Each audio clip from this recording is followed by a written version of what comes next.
લિંબાયતમાં આવેલ જયશ્રી જ્વેલર્સ નામની દુકાનમાં ચહેરા પર માસ્ક તથા ટોપી લગાવી ₹2,20,500ની સોનાની ખરીદી કરી પોતાના ખોટા નામથી બિલ બનાવી બેંકના ડેબિટના મેસેજનું એડિટિંગ કરી ઠગાઈ આચરી નાસી જનાર આરોપીને પકડી અનડિટેક્ટ ગુનાનો ભેદ ઉકેલી કાઢતી લિંબાયત પોલીસ. નાયબ પોલીસ કમિશનર સાહેબ શ્રી ઝોન 2 તથા મદદનીશ પોલીસ કમિશનર સાહેબ શ્રી ડી ડિવિઝન સુરેશ શહેર તથા પોલીસ ઇન્સ્પેક્ટર એસબી પઢેરિયા સાહેબ નાઓની સૂચનાથી તથા સેકન્ડ પોલીસ ઇન્સ્પેક્ટર વીએ જોગરાણા સાહેબના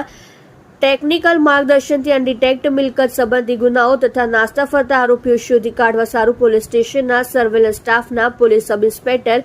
જીવી દિહોરા નાઓ તરફ પોલીસ માણસોની અલગ અલગ ટીમો બનાવી છેતરપિંડીના અનડિટેક્ટ ગુનામાં નાસ્તા ફરતા આરોપીઓ પકડી પાડવા વર્કઆઉટ કરતા હોય તે દરમિયાન અત્રેના પોલીસ સ્ટેશનમાં સર્વેલન્સ સ્ટાફમાં ફરજ બજાવતા એએસઆઈ રાજેશભાઈ સુખદેવભાઈ તથા એએસઆઈ વેડુભાઈ સુખલાલભાઈ નાઓએ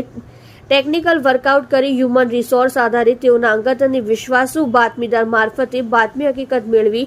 લિંબાયત પોલીસ સ્ટેશનના છેતરપિંડીના વણશોધાયેલા ગુનાનો ભેદ ઉકેલી આરોપીને પકડી પાડેલ છે. મજકૂર આરોપીએ મોઢાના ભાગે માસ્ક તથા ટોપી પહેરીને જયશ્રી જ્વેલર્સ નામની દુકાનમાં જઈ દુકાનમાંથી સોનાની ચેન નંગ 1 તથા એક સોનાની કાનમાં પહેરવાની બુટ્ટી નંગ 2 તથા સોનાના પેન્ડલ નંગ 3 તથા ચેન નંગ 1 જે ચારેયનું કુલ વજન 18.740 ગ્રામ જે મળી કુલ ₹2,20,500ની ખરીદી કરી ખોટા નામથી બિલ બનાવી દાગીના ખરીદ કરેલ જેનું ઓનલાઈન પેમેન્ટ કરવાનું જણાવી દુકાન પર રાખેલ સ્કેનર પર સ્કેન કરવાનું કહી પોતાના મોબાઈલથી સ્કેન કરવાનો દેખાવ કરી ફરીના ફોનમાં ખોટા નંબર બેંકના દ્વારા ડેબિટ કરેલ ટેક્સ મેસેજનું એડિટિંગ ફરિયાદી સાથે ઠગાઈ કરી નાસી ગયેલ આરોપી દેવલ ઉર્ફે ડેવિડ જીતેન્દ્રભાઈ શિંદે ઉંમર વર્ષ 27 રહેઠાણ પ્લોટ નંબર 15 સરસ્વતી